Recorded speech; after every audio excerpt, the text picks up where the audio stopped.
عليكم ورحمة الله وبركاته. إن الحمد لله نحمده ونستعينه ونستغفره ونعوذ به من شرور أنفسنا ومن سيئات أعمالنا. من يهده الله فلا مضل له ومن يضلل فلا هادي له. أشهد أن لا إله إلا الله وأشهد أن محمدا رسول الله. يا أيها الناس اتقوا ربكم الذي خلقكم من نفس واحدة وخلق منها زوجها وبث منهما رجالا كثيرا ونساء واتقوا الله الذي تساءلون به والأرحام إن الله كان عليكم رقيبا. يا أيها الذين آمنوا اتقوا الله حق تقاته ولا تموتن إلا وأنتم مسلمون. يا أيها الذين آمنوا اتقوا الله وقولوا قولا سديدا يصلح لكم أعمالكم ويغفر لكم ذنوبكم ومن يطع الله ورسوله فقد فاز فوزا عظيما. أما بعد فإن أصدق الحديث كتاب الله وخير الهدي هدي محمد صلى الله عليه وسلم وشر الأمور محدثاتها وكل محدثة بدعة وكل بدعة ضلالة. Alhamdulillah, kita melanjutkan membahas Al-Quran sesuai dengan urutan turunnya surah, yaitu surat Bara'ah. Surat yang urutannya kalau dalam Al-Quran sesudah Al-Anfal, tetapi apabila dilihat dari urutan surah, turunnya surah, dia datang sesudah Al-Ma'idah, karena memang dia turunnya itu pada akhir-akhir dari kehidupan Rasulullah SAW, yaitu kalau pada tahun 8 Hijriah terjadi Fathu Makkah, tahun 9 hajinya Abu Bakar As-Siddiq, tahun 10 Haji Wada. Nah, ini terjadi pada tahun 9 dari Hijriah, di mana ayat ini turun, surat ini turun, diantaranya berkaitan dengan pembatalan semua hak-haknya orang kafir, kecuali mereka-mereka yang ada perjanjian bilateral dengan Rasulullah SAW bahwa mereka masih berhak berada di situ. Allah Ta'ala memberi waktu 4 tahun. Mari kita baca. Pertanyaannya sekarang, mengapa di sini tidak ada Bismillah? Ya, karena memang ya sudah itulah yang didapatkan pada mushafnya Utsman bin Affan. Ya sudah itu adanya, di mana beliau mengumpulkan Al-Quran tanpa meletakkan kata-kata Bismillah pada surat At-Taubah, surat Al-Bara'ah, karena oleh karenanya ada anggapan bahwa itu masih terkait dengan surat Al-Anfal. Masih ada kaitan dengan surat Al-Anfal, sehingga ya tidak perlu ada Bismillah padanya. Gitu. Saya baca A'udzu billahi rajim. Bara'atun minallahi wa rasulih. Nah, isinya adalah bara'ah. Disebut bara'ah, terlepas. Allah Ta'ala dan Rasulnya melepaskan diri. Nah, dari illalladzina ahadtum musyrikin, terhadap apa-apa yang perjanjian yang kalian buat dengan orang-orang musyrik. Fasihu fil ardi, silahkan kalian wahai orang musyrik berpergian di bumi ini arba'ata asyhur, 4 bulan. Ini dibacakan pada mulanya surat ini dibawa oleh Abu Bakar As-Siddiq. Kemudian karena dalam pandangan orang Arab yang lebih berhak itu, kemudian beliau SAW mengirim Ali bin Abi Thalib. Kenapa? Karena dalam pandangan orang Arab bahwa Ali bin Abi Thalib itu, karena beliau masih merupakan keluarga dari Rasulullah SAW, berarti beliau kedudukannya sama dengan beliau. Jadi masalahnya bukan soal isi dari surat itu, tetapi surat itu menjadi kuat karena seolah-olah yang membacakan itu Nabi SAW. Gitu ya. Soal Abu Bakar yang membacakan ya tetap sah. Kan, siapapun yang membacakan sah karena itu dari Rasulullah SAW. Tetapi kalau yang membacakan itu adalah keluarga beliau, gitu ya, terlihat istimewa, terlihat kuat.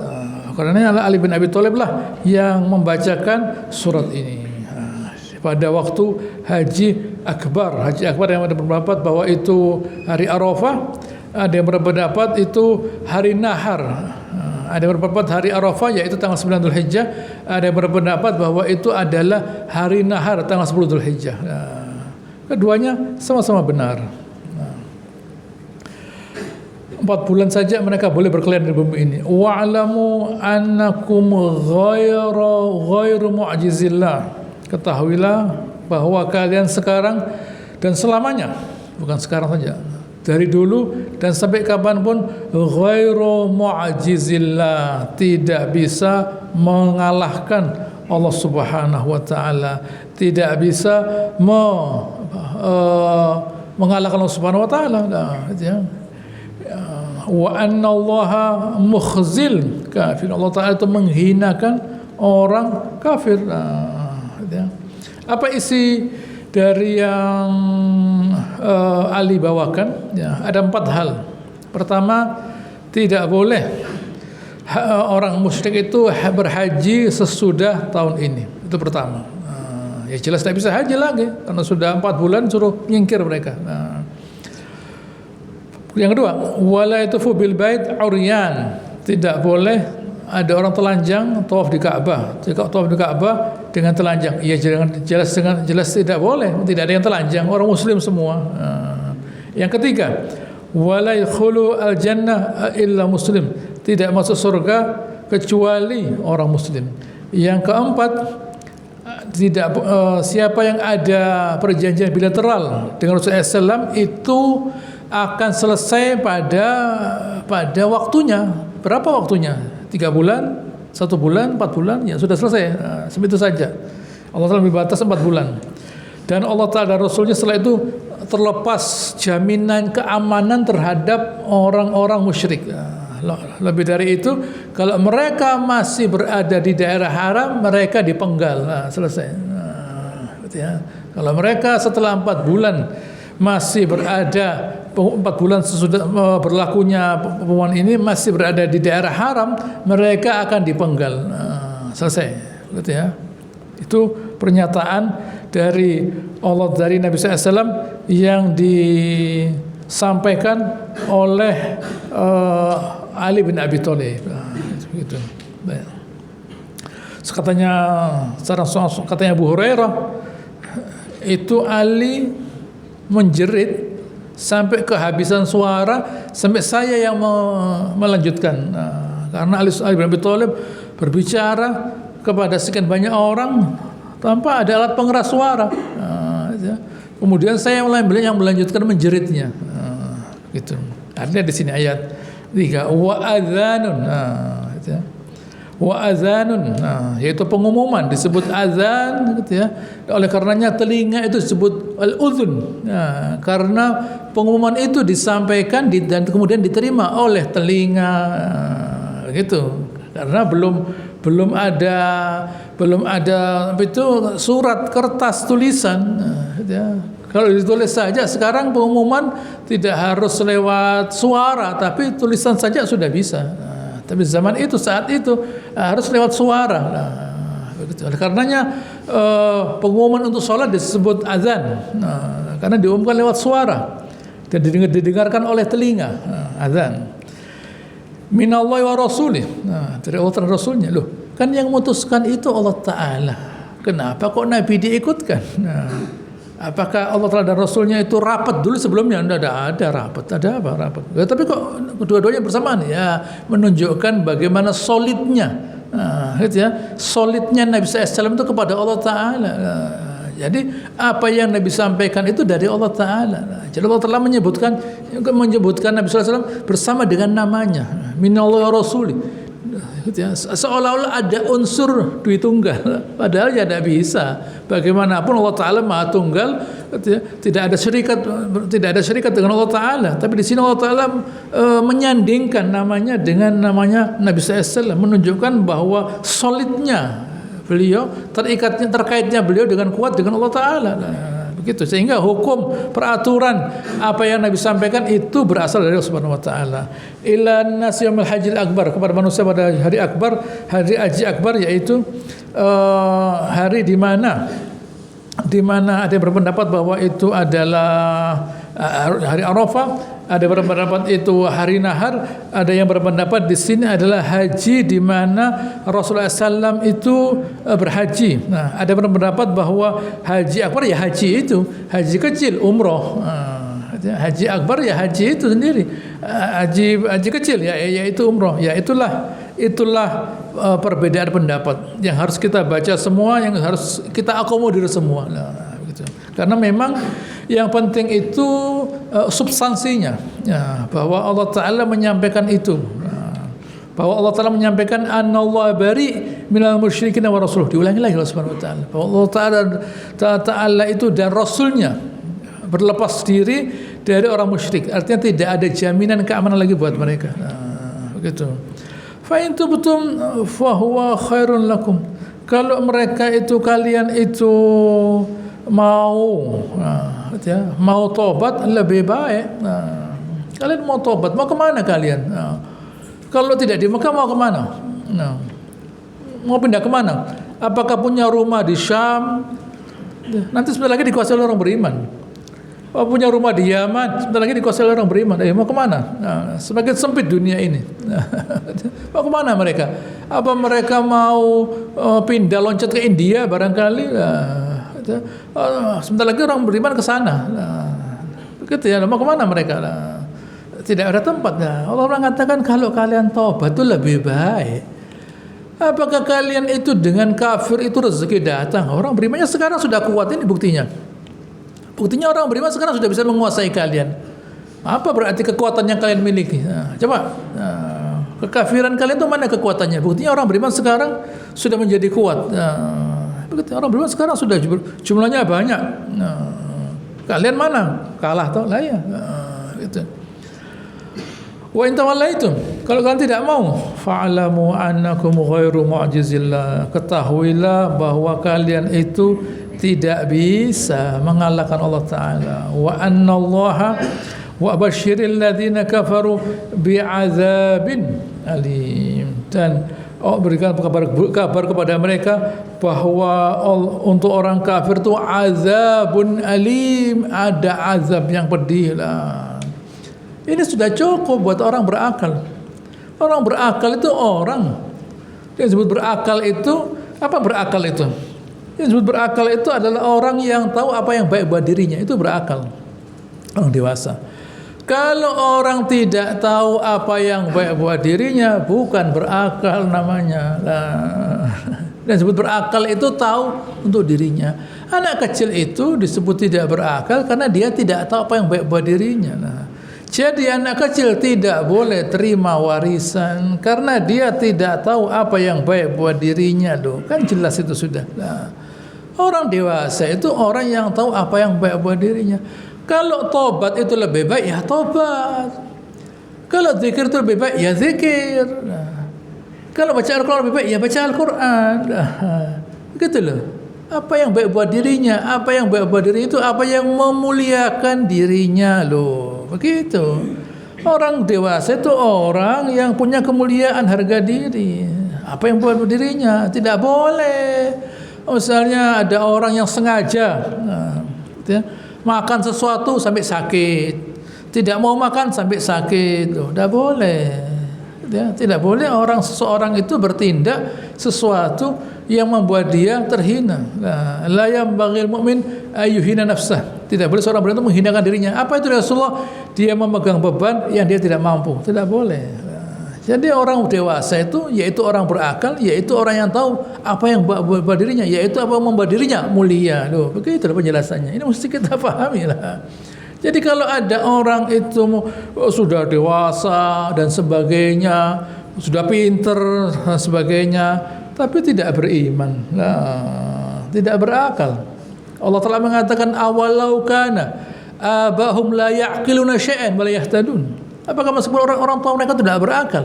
Ya, apakah meskipun orang tua mereka itu tidak berakal, yaitu tidak tahu apa yang buat diri mereka dengan menyembah berhala, kalian ikuti? Oh sama kalau begitu, tidak berakal. Soal mereka bisa buat handphone, bisa buat obat, bisa buat roket, tidak berakal. Senjatanya dipakai untuk saling membantai, itu berakal namanya. Itu berakal. Senjatanya dipakai untuk membantai lah, tidak berakal itu namanya lah. Allah Ta'ala memberi kita agama agar akal ini berfungsi sebagaimana mestinya. Kenapa? Karena yang memfungsikan akal itu iman. Iman itu memfungsikan akal. Kalau tidak beriman, yang berkuasa hawa nafsu, enak, puas, itu hawa nafsu. Meskipun orang lain binasa, hancur, tidak apa-apa. Yang penting saya puas. Yang penting saya puas lah. Itu orang tidak mengerti hawa nafsunya. Orang berakal tidak. Apa sih gunanya lah? Oh, tidak mau hawa nafsu ditanya begitu. Hawa nafsu tidak pernah menjawab. Enak kok, apa gunanya?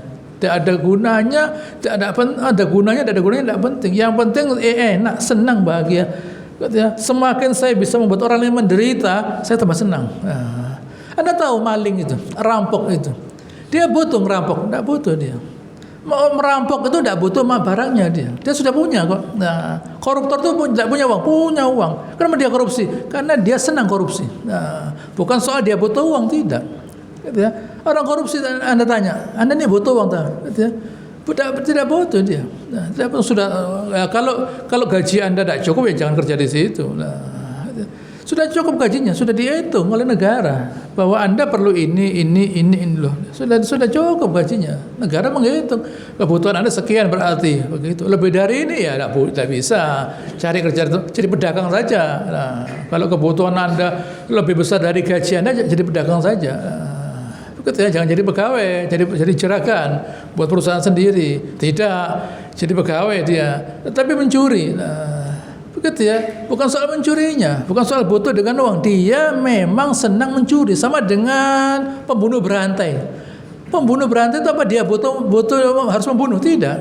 Tapi karena dia menikmati membunuh itu. Nah, jadi dia terus membunuh sampai ketangkap dia. Sampai ketangkap. Nah, karena dia menikmati membunuh itu. Ya, merampok juga begitu. Orang ngambil tanahnya orang. Apakah dia butuh dengan tanah itu? Enggak. Sudah banyak tanahnya, tapi dia senang. Senang dia menikmati kemaksiatannya. Makanya orang yang sudah kawin berzina, zina muhsan dirajam sampai mati. Karena orang ini sebenarnya tidak butuh itu. Kalau tidak ada istrinya dia ada istrinya, tapi dia sengaja berbuat begitu. Sengaja berbuat maksiat dia. Dia tidak menikmati hubungan seksnya. Yang dia nikmati itu melawan Allah Ta'ala itu. Melawan aturan itu dia senang. Gitu ya. Yang dia nikmati itu melawannya. Begitu ya. Yang dia nikmati itu melawannya. Bukan perbuatan itu. Yang dia nikmati begitu ya. Yang dia nikmati begitulah. Itu penting kita pahami. Mengapa orang itu berbuat jahat? Karena yang dia nikmati kejahatannya. Begitu ya, bukan isi kejahatannya, bukan soal merampoknya atau apapun, tidak, tapi dia senang memang. Yang harus kita pahami. Jadi Allah Ta'ala mengatakan kalau kalian itu sebaiknya kalian bertaubat, lebih baik buat kalian surga. Tidak mau azab yang pedih. Perlu diadab yang pedih. Karena orang-orang semacam itu memang tidak mau ketaatan kepada Allah Ta'ala. Jadi dia diazab. Dari begitu kuatnya kemaksiatan sampai perlu obat namanya neraka. Begitu ya. Oh, neraka itu obat buat orang kafir. Kalau tidak diazab, makanya Allah mengatakan abadan. Dari begitu hebatnya yang namanya melawan Allah Ta'ala, dan dari begitu bernilainya ketaatan dibalas surga oleh Allah Subhanahu Wa Ta'ala. Dari begitu hebatnya ketaatan kepada Allah Ta'ala, Allah Ta'ala memberinya surga lah. Apa Anda mau dibayar orang 1 miliar untuk tidak sholat? Tidak mau saya.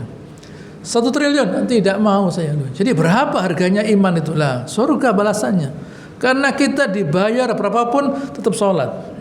Anda saya bayar berapapun untuk tidak puasa Ramadan. Oh, enggak mau saya. Anda kan tidak punya rumah, saya kasih rumah. Iya, tidak apa-apa. Masih rumah silakan, tapi saya tetap puasa. Loh, Anda tak kasih rumah lebih besar lagi. Anda tak, saya kasih satu kota supaya tidak sholat. Anda supaya tidak puasa. Tidak loh. Berarti kan besar nilainya. Oke, tidak besar nilainya. Keimanan itu makanya dibalas dengan surga Subhanahu wa taala. Karena iman itu tidak bisa dibeli dengan apapun. Makanya balasannya surga. Sebaliknya, orang kafir dibayar berapapun tidak mau sholat. Kamu saya bayar sholat, tidak mau lah. Kalaupun dia terpaksa sholat, hanya gerakannya saja. Hanya gerakannya saja. Tapi artinya tidak mau dia. Ya sudah, saya pura-pura sholat ya, sholat ya, supaya dia dibayar lah. Tapi dia sebenarnya tidak mau minta Allah Taala lah. Jadi begitu hebatnya kekafiran harus diobati dengan neraka. Dari begitu bernilainya surga, dibalas dengan surga. Begitu. Saya lanjutkan. Ini terulang-ulang sebenarnya ini. Ayat 4, illal ladzina ahadtum minal musyrikin tsumma lam yanqusukum syai'a. Kecuali orang-orang yang kalian itu punya perjanjian dan tidak mengurangi sedikit pun. Mereka tetap kalau mau tawaf ya pakai baju. Gitu ya. Kalau mau tawaf ya pakai baju dan sebagainya seterusnya. Walam yudzahiru alaikum ahadan. Dan tidak pula mereka itu melawan salah seorang pun dari kalian. Fa'atimu ilaihim ahadahum ila muddatihim. Ya, selesaikan mereka sampai selesai perjanjian bilateralnya. Innallaha yuhibbul muttaqin. Allah Taala menyukai orang bertakwa. Di sini Allah Taala mengatakan, ya, Allah Taala menyukai orang yang bertakwa dalam kaitannya dengan orang kafir. Bayangkan. Apa hubungannya? Tadi Allah Taala mengatakan berbicara mengenai orang kafir. Tiba-tiba Allah Taala mengatakan innallaha yuhibbul muttaqin.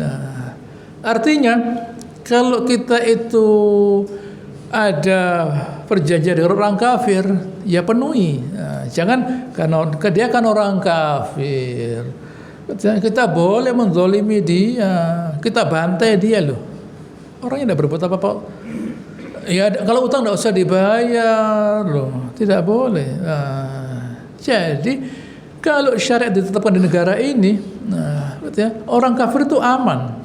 Kenapa orang kafir tidak mau syariat ditetapkan? Karena dalam pandangan mereka, kalau Islam itu diterapkan, mereka akan dibantai. Karena dalam pandangan mereka, kalau orang kafir berkuasa, mereka akan membantai orang beriman. Orang kafir itu takut pada orang beriman, karena dalam bayangan mereka, kalau saya berkuasa, kalau orang kafir berkuasa akan membantai orang beriman lah. Jadi dia takut. Ya loh, jangan. Kalau syariat Islam itu diwajibkan buat orang beriman, berarti dan di dalamnya ada perintah berperang, berarti kita akan dibantai loh. Itu menunjukkan orang kafir itu punya niat yang tidak baik.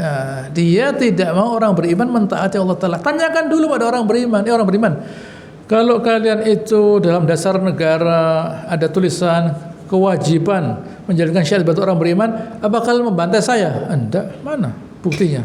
Tidak ada. Buka buku fikih. Apakah ada izin dari Allah Ta'ala, dari Rasulnya, bahwa orang kafir zimmi itu dibantai? Tidak ada. Yang dibantai kafir harbi. Orang Yahudi tidak dibantai Rasulullah SAW kecuali setelah mereka melakukan pengkhianatan dong. Begitu ya. Setelah mereka melakukan pengkhianatan, ya sudah dibantai Rasulullah SAW. Ya, sudah, kan begitu, dibantai Rasulullah SAW. Kan begitu. Setelah mereka melakukan pengkhianatan, Bani Quraidah ikut-ikutan melawan Nabi pada perang Ahzab, ya dibantai Nabi SAW 700 orang dipenggal.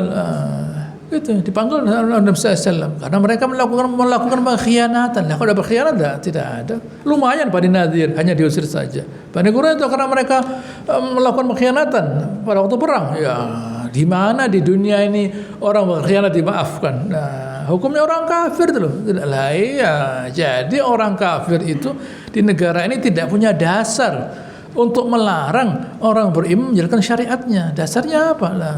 Wong yang mau diperbaiki orang beriman kok dia ikut ribut. Nah, Begitu ya. Yang mau diperbaiki orang beriman, ya orang beriman. Kalau kalian itu tidak sholat, lah dihukum. Kalian berzina, dihukum. Ya, dihukum. Ini tidak mau mereka. Supaya apa? Supaya orang beriman itu tidak menjalankan syariat. Karena tidak ada dalam dasar negara.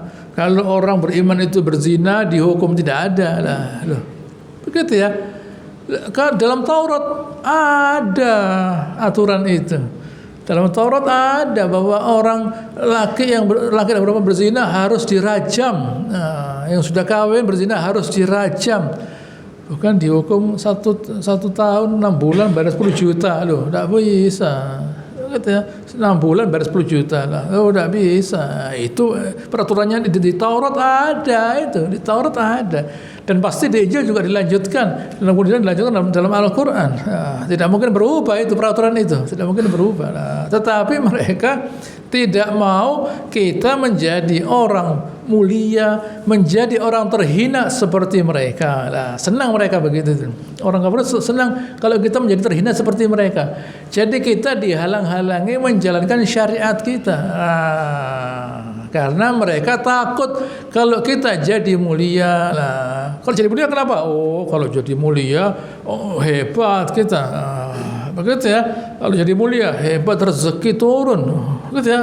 Tidak ada gempa, tidak ada. Begitu ya.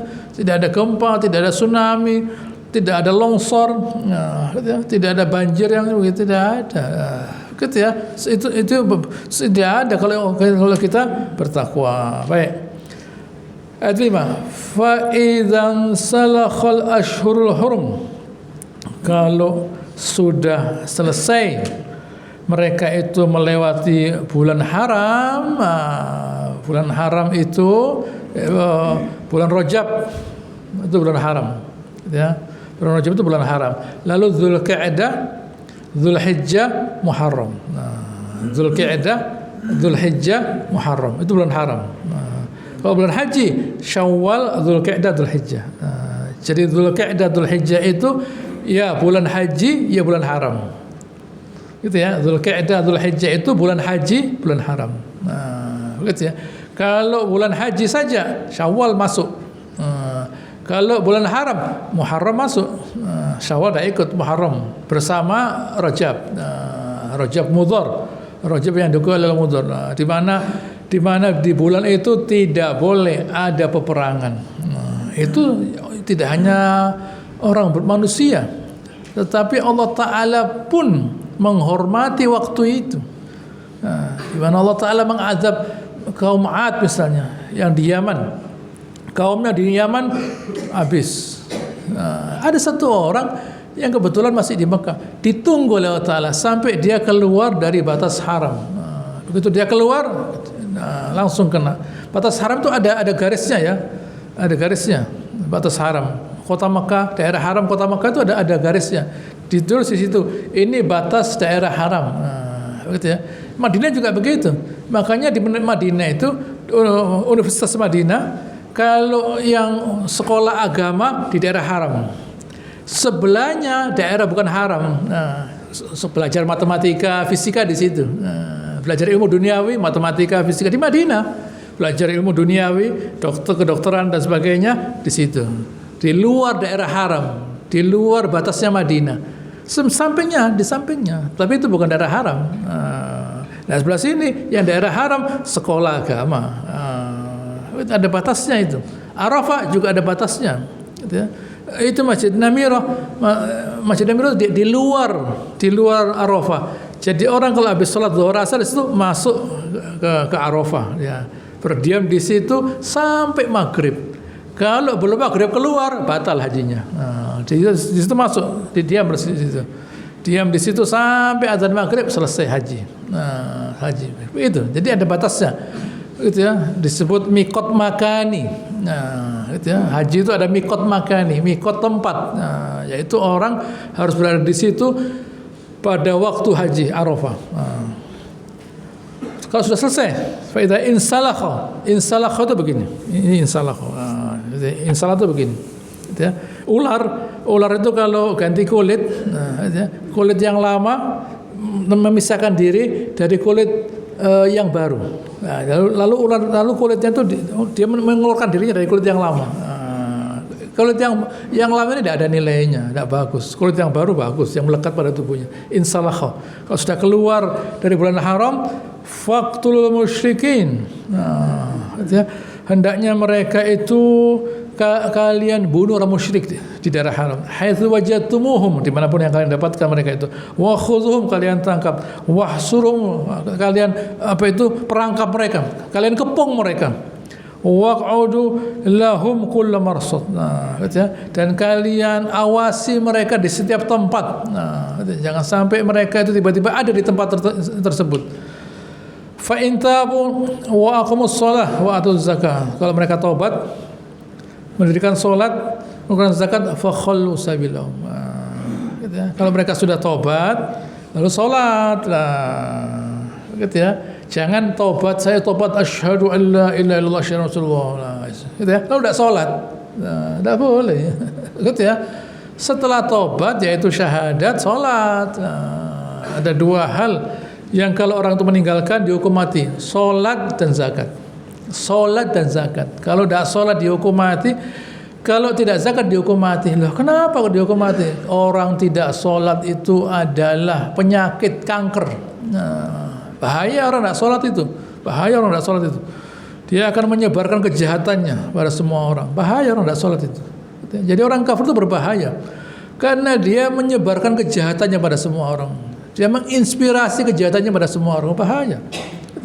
Kalau kita menginspirasi kejahatan kita pada semua orang, bagaimana? Nah, saya kepingin jahat, ada aura jelek kita kirim pada orang. Loh, tidak betul itu. Itu satu orang. Bayangkan kalau orang banyak. Orang beriman tidak menginspirasi kebaikan pada semua orang. Kalau dia sholat, ketemu Allah Ta'ala dia. Wudhu, lalu pakainya bersih, tempatnya bersih dari najis, menghadap ke kiblat, sujud, membaca ayat. Baik orang ini. Setelah dia baik, memberikan kebaikan pada sekitarnya. Kalau tidak sholat, gitu ya, orang kafir itu kewalaan menghadapi sesamanya. Orang kafir itu kewalaan menghadapi sesamanya. Jadi waktu mereka itu sebenarnya sibuk untuk memperbaiki sesamanya. Orang kafir itu kewalaan menghadapi sesamanya. Mereka kewalaan jangan sampai mereka kena bahaya sesamanya. Begitu. Yang dipikirkan oleh orang kafir itu bahayanya orang kafir, bukan orang beriman. Tidak ada teroris itu, tidak ada. Tidak ada teroris itu. Gitu ya. Karena orang beriman tidak ada masalah, orangnya baik kok, sholat, puasa, tidak ada apa-apa. Yang bahaya orang kafir. Kalau mereka sudah pegang senjata, mereka pegang senjata, tentu akan terjadi. Nah, ini yang dikhawatirkan oleh orang kafir, yang dipelihara oleh orang Yahudi. Orang kafir itu takut peperangan, nanti mereka mati. Orang Yahudi senang peperangan. Orang kafir takut peperangan, nanti mereka mati. Orang Yahudinya senang perang mereka. Jadi orang kafir itu tersiksa oleh kejahatannya sendiri, ditambah kafirnya Yahudi. Mereka sudah kena kejahatannya sesama orang kafir, ditambah orang Yahudi.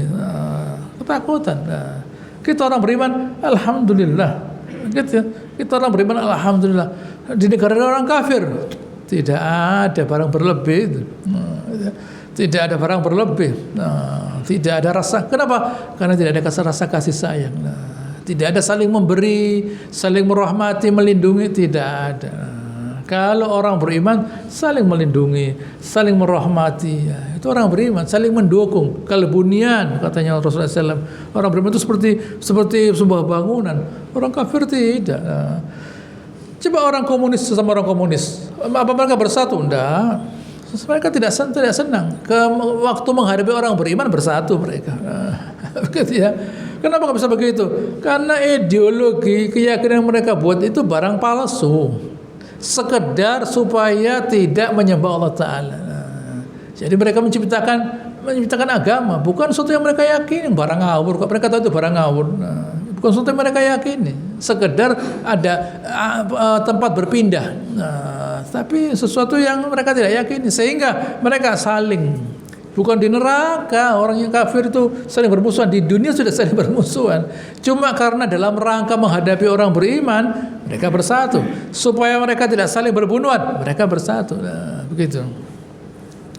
Ya, innallaha ghafurun rahim. Allah Subhanahu wa taala itu Maha Pengampun dan Dia Maha Penyayang. Nah, jadi saya ulangi lagi, ya, kalau memang Allah Subhanahu wa taala itu Maha Pengampun, Maha Penyayang, kenapa kok manusia tidak mengharapkan rahmatnya? Kalau Allah Taala itu Maha Pengampun, Ghafur, lalu Dia menyayangi, kenapa kok orang manusia tidak mengharapkan rahmat Allah Taala? Karena dia tidak kenal Allah Taala. Begitu ya. Karena dia tidak kenal Subhanahu wa taala. Jadi bagaimana? Semakin orang itu kenal Allah Taala, semakin dia mengharapkan rahmat Allah Taala. Begitu. Jadi orang itu bukan bersandar pada kemampuannya. Tidak ada, percaya diri itu tidak ada. Ya. Percaya diri tidak ada. Anda saya suruh milih, percaya diri atau percaya dokter. Nah, PD ya, sama PD-nya ya. Percaya dokter, percaya diri. Nah, kalau percaya diri jangan ke dokter. Nah, ya tidak apa-apa dokternya. Besok tak bungkus kamu. Nah, gitu ya. Loh iya begitu. Iya ke dokter. Oh, jadi PD tidak ada.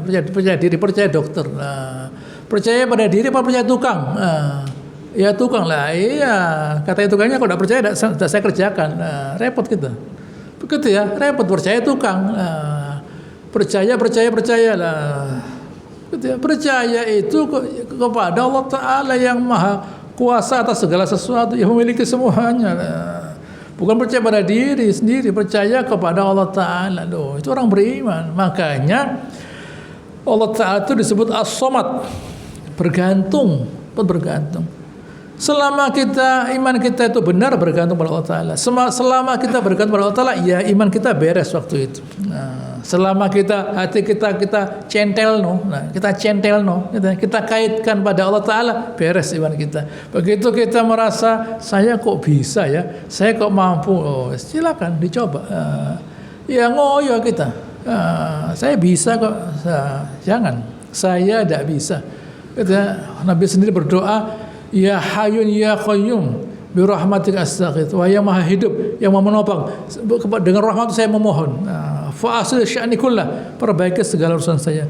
Wa la takilni nafsi tarfata ain abada, dan jangan menyerahkan pada diri saya urusan saya sekejap mata. Loh, begitu.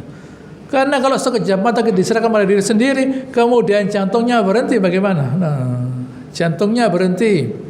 Tidak memompa darah ke otak kita, ngeblak kita. Nah, jantungnya berhenti.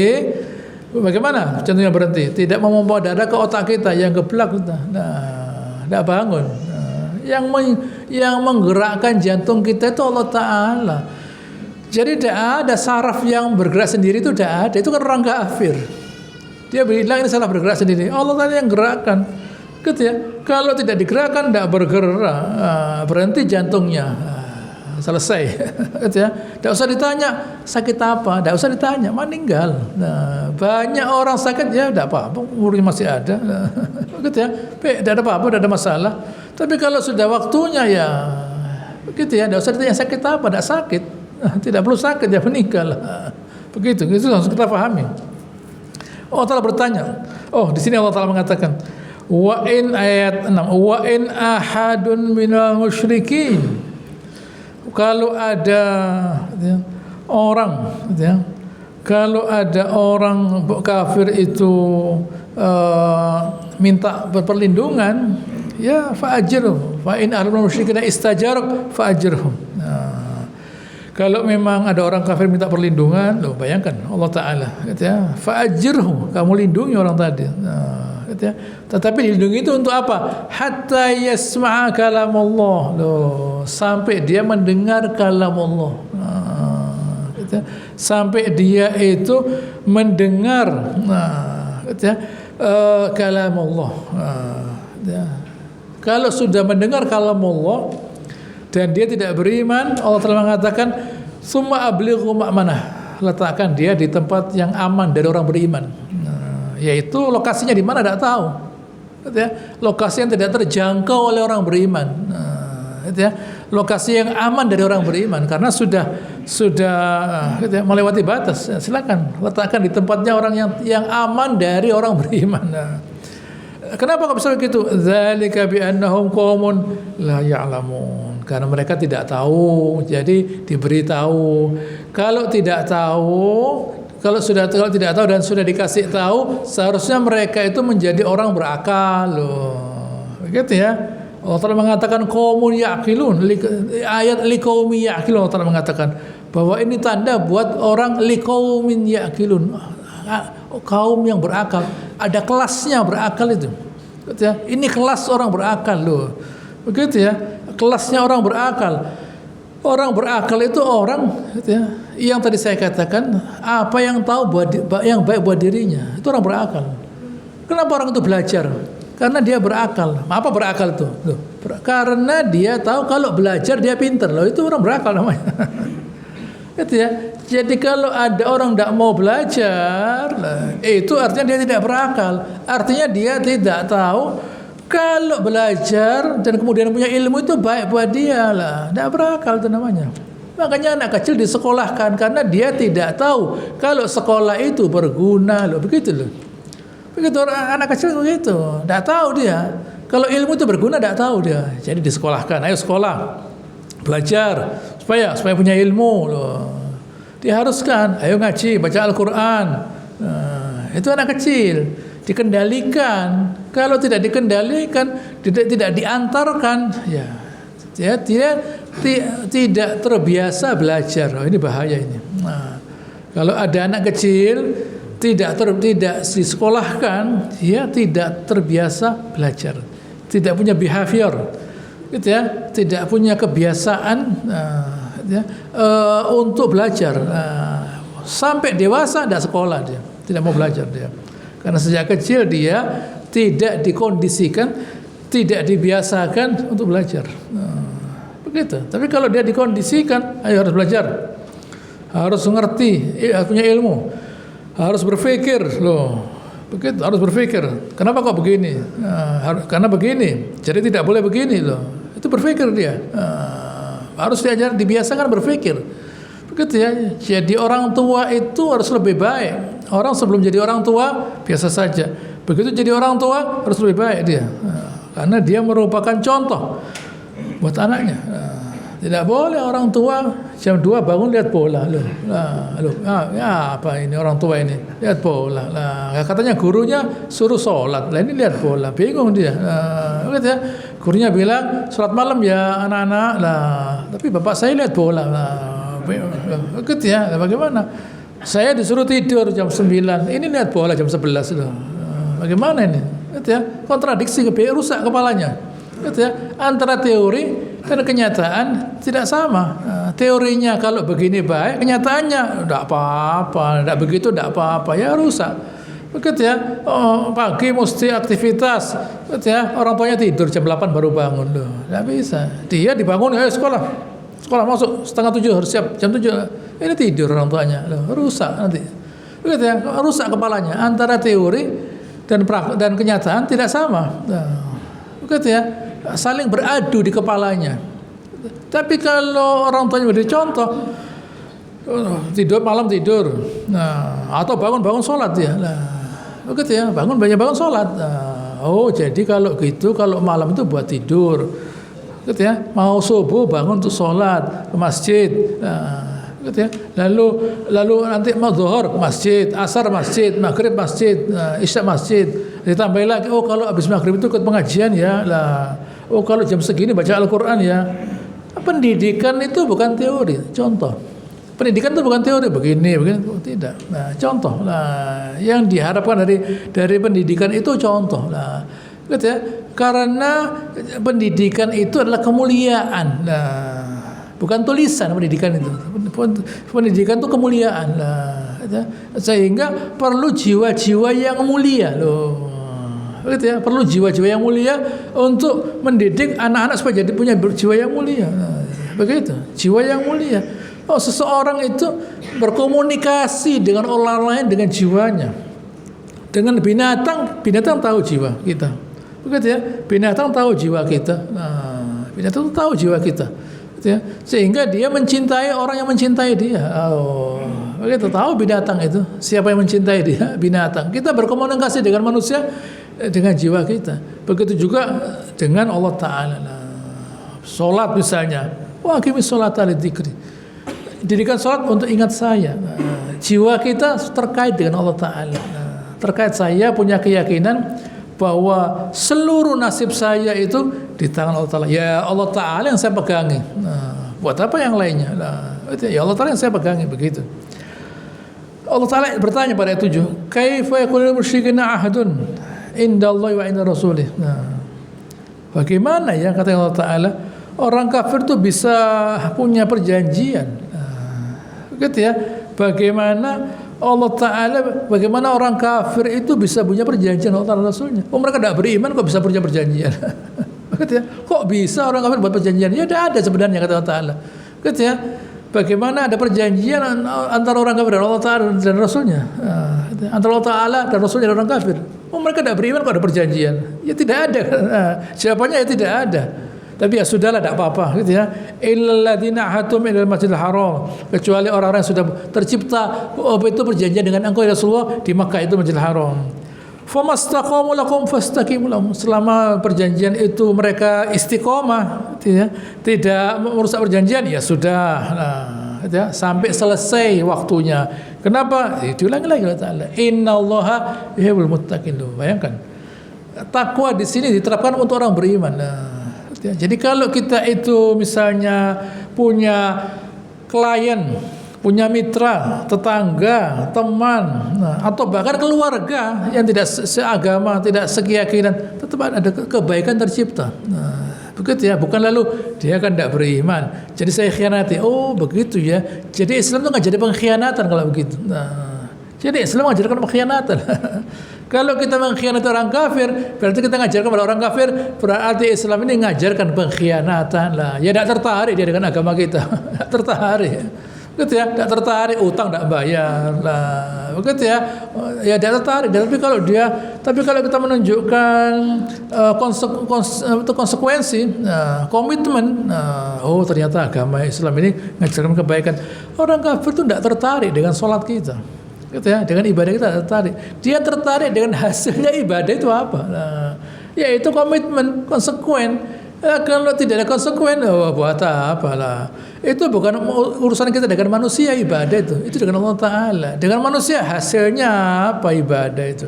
Kalau ibadah, segala macam ibadah tapi tidak ada gitu ya, amanat, tidak bisa dipercaya, tidak ada gunanya ibadahnya. Gitu ya.